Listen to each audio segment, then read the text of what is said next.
नमस्ते, मैं आचार्य सुशीला यूट्यूब और फेसबुक के लाइव सेशन में आप सभी का स्वागत करती हूँ। आज हम एक ऐसी बीमारी के बारे में पढ़ेंगे जो मतलब 40 या 50 के बाद की जो प्रॉब्लम है वो क्रिएट करती है वो बीमारी की तरह। बाकी आजकल तो मतलब समस्याओं से घिरे हुए हैं सभी व्यक्ति, जो 30 के बाद में भी ये आ जाती है। को हमें ध्यान रखने की ज़रूरत होती है कि ये प्राय सभी देखने को मिलती है, इसका कोई कारण भी नहीं होता और ये डीजेनरेटेड डिजीज है, मतलब बताया गया इसे।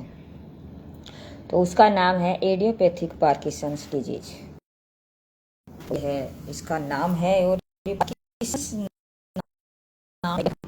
उसके नाम पर ये बीमारी का नाम रखा गया है, इसके कारण इसका नाम पड़ा गया था क्योंकि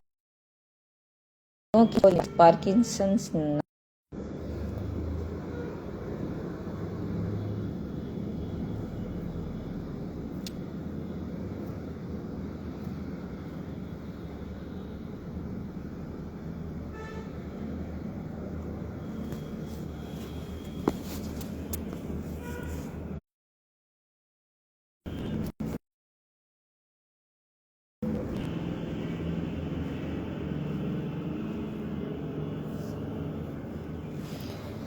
तो किसने की थी? इसकी खोज है वो पार्किंसंस नामक एक वैज्ञानिक ने की थी। तो बहुत ही महत्वपूर्ण बात है कि मतलब एक ऐसे वैज्ञानिक हुए थे जिन्होंने इस बीमारी की खोज की थी, जो प्राय सभी यहाँ मतलब जो भी इतने बूढ़े बुजुर्ग होते हैं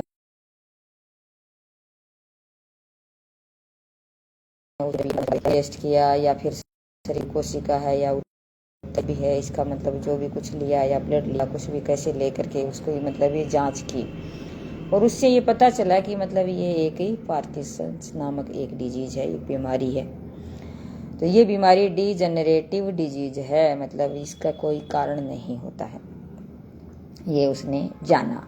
ये शरीर में ऐसी स्थिति से संबंध रखती है जिससे मूवमेंट डिसऑर्डर भी कहते हैं, मतलब इसका मूवमेंट होता रहता है। इससे क्या मूवमेंट होता है शरीर में व्यक्ति के, तो ये इसे मूवमेंट डिसऑर्डर भी कहते हैं। या शरीर के गतिविधियां प्रभावित होती हैं, शरीर की जो भी गतिविधियां हैं इससे वो प्रभावित होती है। ये बीमारी का कोई विशेष कारण नहीं होता है, किसी कारण की वजह से ये बीमारी नहीं होती है। तो इसको हम देख सकते हैं कि मतलब ये बीमारी, इसका कोई कारण नहीं है, डीजेनरेटिव ये डिजीज है और पार्किंसन नाम के वैज्ञानिक ने इसकी खोज की थी। ये मतलब व्यक्ति का शरीर है कि शरीर की गतिविधियां हैं वो प्रभावित होती है इससे। तो और इसके एक जो शब्द जोड़ा गया है वो रेडियोपैथिक नाम उसके जोड़ दिया गया है, बस इतनी सी बात है। ये लंबे समय से चलने वाली ये बीमारी है, प्रोग्रेसिव है, बढ़ने वाली है। मतलब यह डोपामाइन नामक एक हार्मोन होता है हमारे मस्तिष्क में, इसके कारण होती है। और कारण जैसे स्टेनिया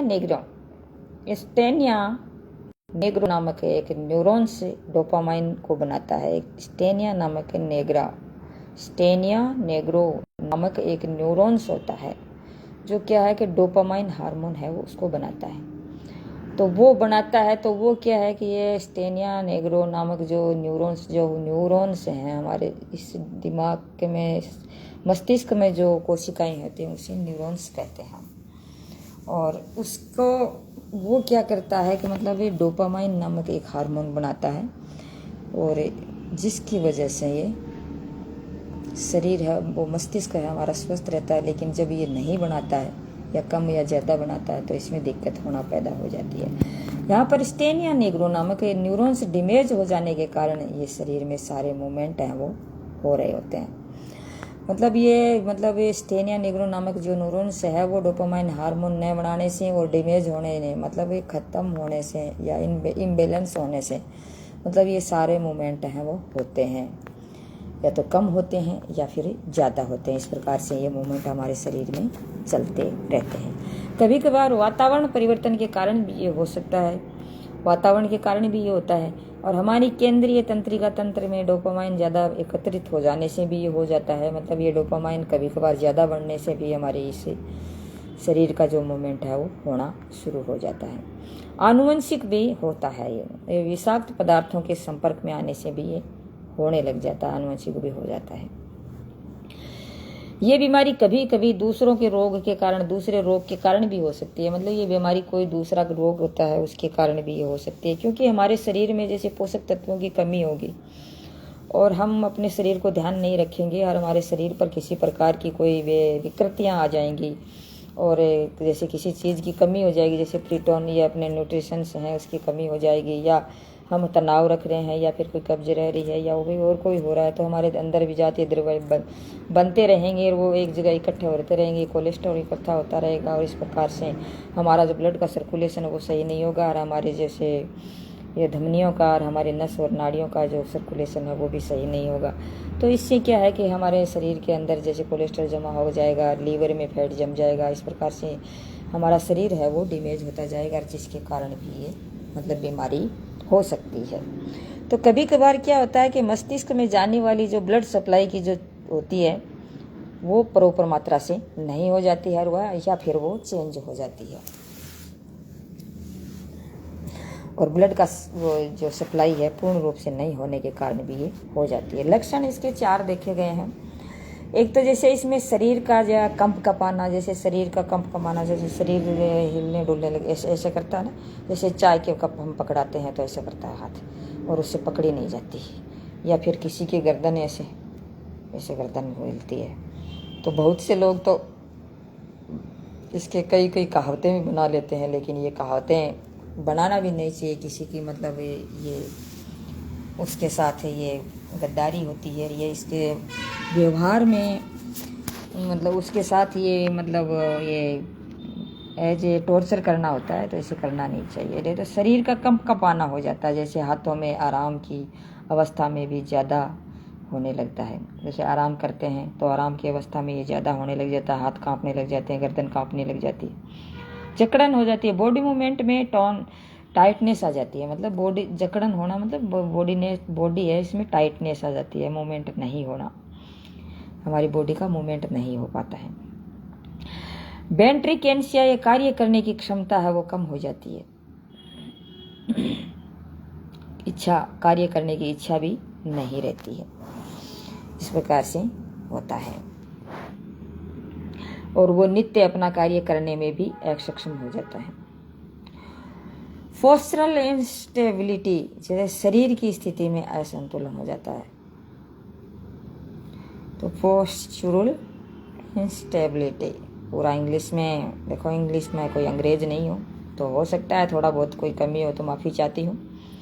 तो शरीर की स्थिति में असंतुलन हो जाना, शरीर की स्थिति है वो असंतुलन है। अन्य कारण इसमें क्या है कि माइंड की स्थिति आ जाती है, जैसे एकाग्रता में कमी आ जाना, नींद की समस्या हो जाती है, स्मरण शक्ति कम हो जाती है, कमज़ोर हो जाती है, निगलने में समस्या आ जाती है, कब्ज, लार टपकना, वजन घटना कम हो जाता है, मांसपेशियों में क्रैप्स बाइंटे आना, मतलब क्रैप्स होते हैं बाइंटे आना, नस पर नस चढ़ जाना, थकान आ जाना, त्वचा की समस्या हो जाना, वैवाहिक संबंधों में गहरा प्रभाव पड़ता है, पैरों में स्पंज जैसा होना, स्पंज के जैसा मतलब ये कंपन होना।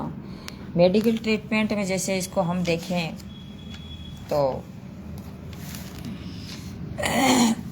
एक जैसे एलोपैथी में जैसे देखें तो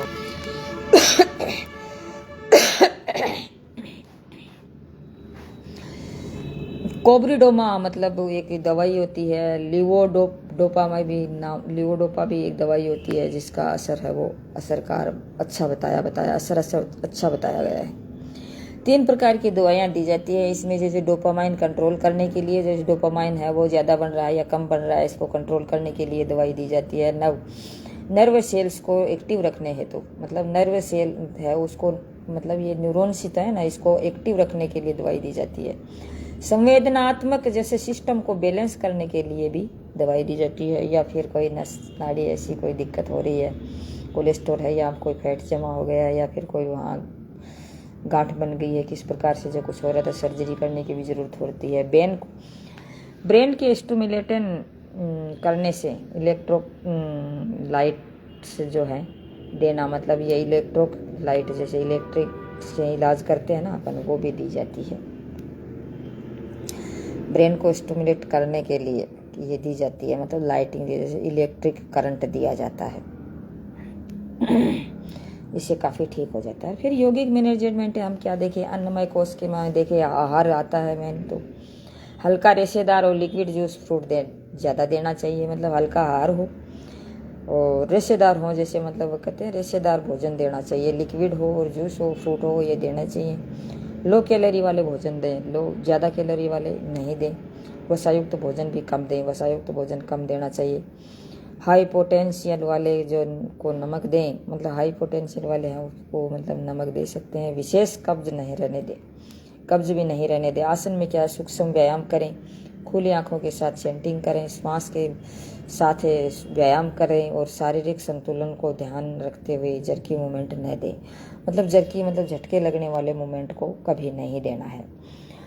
और बैलेंस जो करते हैं हमारे शरीर में उस आसनों को उसे देना चाहिए, जैसे पादासन है, सेंटरिंग वृक्षासन है, भुजंगासन है, सेतुबंधासन है, और कदम से कदम चलना, जब वॉकिंग करना है इस प्रकार से करें। क्रिया सभी क्रियाएं दे सकते हैं, कोई भी क्रिया, जैसे हम प्राणायाम की क्रिया है या कोई भी क्रिया दे सकते हैं। उत्तम लघु शंख प्रक्षालन का भी प्रयोग हम कर सकते हैं।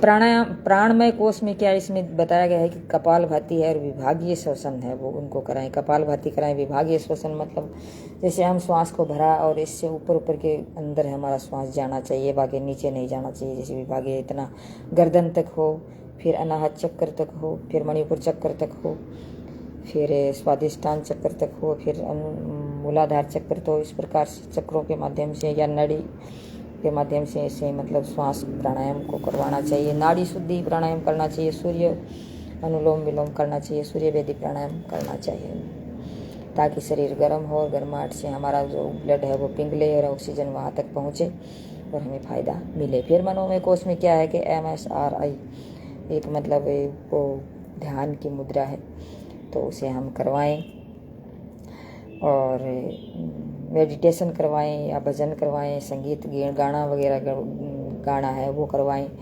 विज्ञान में कोश में क्या है, सत्संग है, अविद्या का समन करना चाहिए, मतलब सत्संगी व्यक्ति है, सत्य की ओर चलने वाले और सत्संगी मतलब अच्छे संगत वाले व्यक्तियों के साथ उसे रखना चाहिए, और अविद्या है उसका समन करना चाहिए। फिर है अन्नमय कोश है, अन्नमय कोश में क्या होगा, निष्काम कर्म की भावना बताई गई है कि कर्म व्यक्ति को करना चाहिए। निष्काम कर्म जब हम करते जाएंगे तो हमारे शरीर पे बहुत ही अच्छा प्रभाव पड़ेगा, न हमें कोई टेंशन होगी और न लेने का देने का कोई भाव होगा, और हम निष्फिक्र होकर आराम से करेंगे तो मतलब अच्छे से हम कर पाएंगे। जैसे मैं आपको एक दृष्टांत सुनाती हूँ कि एक व्यक्ति था, तो उनको ये बताया गया कि मतलब आपको दोनों को मतलब क्या है कि एक एग्ज़ाम देनी है UPSC की, तो उस एग्ज़ाम में आपको दोनों को पास होना है। तो उन्होंने सोचा कि भाई ये तो कैसे कर पाएंगे, क्या होगा कैसे नहीं, लेकिन फिर दोनों लग गए। तो एक व्यक्ति ने सोचा कि वो तो मतलब ऐसे कर रहा था कि मेरे को ये एग्ज़ाम पास करनी ही है,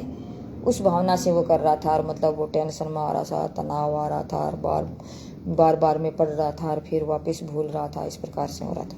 लेकिन एक व्यक्ति ऐसे नहीं कर रहा था कि मतलब UPSC की एग्ज़ाम हमें जैसे क्लियर नहीं करनी है, हालांकि दे रहा था एग्ज़ाम, लेकिन वो एक फ्री माइंड से कर रहा था। और जैसे हमें UPSC की एग्ज़ाम देनी है, लेकिन मस्त मौला स्वभाव से हमें देनी है, और जितना हमें याद करते हैं उतना मतलब कंठस्थ कर लेना है, न टेंशन रखनी, न तनाव रखनी, न कोई और। धीरे धीरे कछुआ चाल हमें चलनी है, धीरे धीरे थोड़ा सीखते हम जाए। तो उन्होंने जैसे मतलब ये एग्ज़ाम पास करने के लिहाज से जिन्होंने मतलब तैयारी की थी वो तो फेल हो गई, और जो मतलब अपने ज्ञान को बढ़ाने के लिए और आराम से जो कर रहे थे वो उसका UPSC में सिलेक्शन हो गया। इसलिए कहते हैं कि मतलब आराम से कोई चीज़, जब हमें बीमारी हो, चाहे हमारी पढ़ाई हो, चाहे हमारा आचार विचार हो, चाहे मुझे कोई भी कुछ करना हो, मतलब उसमें जब हम आराम से करते हैं तो हमें उस फ़ायदा ज़रूर मिलता है, और उस फ़ायदे को हम उठाते आगे बढ़ते जाते हैं। और अगर तनाव और टेंशन से जब हम कोई चीज़ को करते हैं तो हमें फ़ायदा नहीं मिल पाता। इसलिए कोई भी काम करें अपने लक्ष्य को हासिल करना या सफलता को लेने के लिए या विजय को प्राप्त करने के लिए हमें क्या है कि शनै शनै और धीरे धीरे जो जितना किया है उतना उसको कंठस्थ करते जाएं और जैसे गुणते जाएं, उसको जैसे पढ़ा है जितना उसको गुण लें, फिर मतलब श्योर है सफलता ज़रूर मिलेगी। तो आज बस इतना ही मैंने आपके समक्ष इडियोपैथिक पार्किंसंस डिजीज के बारे में चर्चा की, जो मतलब बहुत ही महत्वपूर्ण है। बुढ़ापे में जो व्यक्ति आ रहे हैं जिसके 50 से ऊपर जो एज हो चुकी है, तो 40 से ऊपर जिसकी एज हो चुकी है, उसका शरीर है वो हिलने डुलने लग जाता है, कंपाने लग जाता है, दगड़न होने लग जाती है और शरीर पर बैलेंस नहीं रहता। तो इसको करने के लिए हमें इसे जो मैंने आसन बताए हैं उस आसनों का प्रयोग करें और अपना शरीर को स्वस्थ रखें, ताकि किसी के दूसरे व्यक्ति का सहारा न बने। जब तक आपसे हो सके अपने खुद का सहारा ही काम में लें और खुद को अपना एस्टेब्लिश्ड इतना बनाएं कि मतलब वो किसी के ऊपर हम एक असहाय बन के न रह जाएं और अपना खुद का काम अपना खुद ही करें। और जितना काम खुद अपने लिए कर सकता है उतना कोई दूसरा नहीं कर सकता। इसलिए अपने ऊपर रहें, किसी दूसरे पर एक आधारित न रहें और अपना काम खुद करें और आगे बढ़ें। जय हिंद, जय भारत। मैं आचार्य सुशीला, योगाचार्य सुशीला आपके इसे मैं अपनी वाणी को विराम देती हूँ और ये चाहती हूँ कि आपका आशीर्वाद मुझे ऐसे ही मिलता रहे। जय हिंद, जय भारत।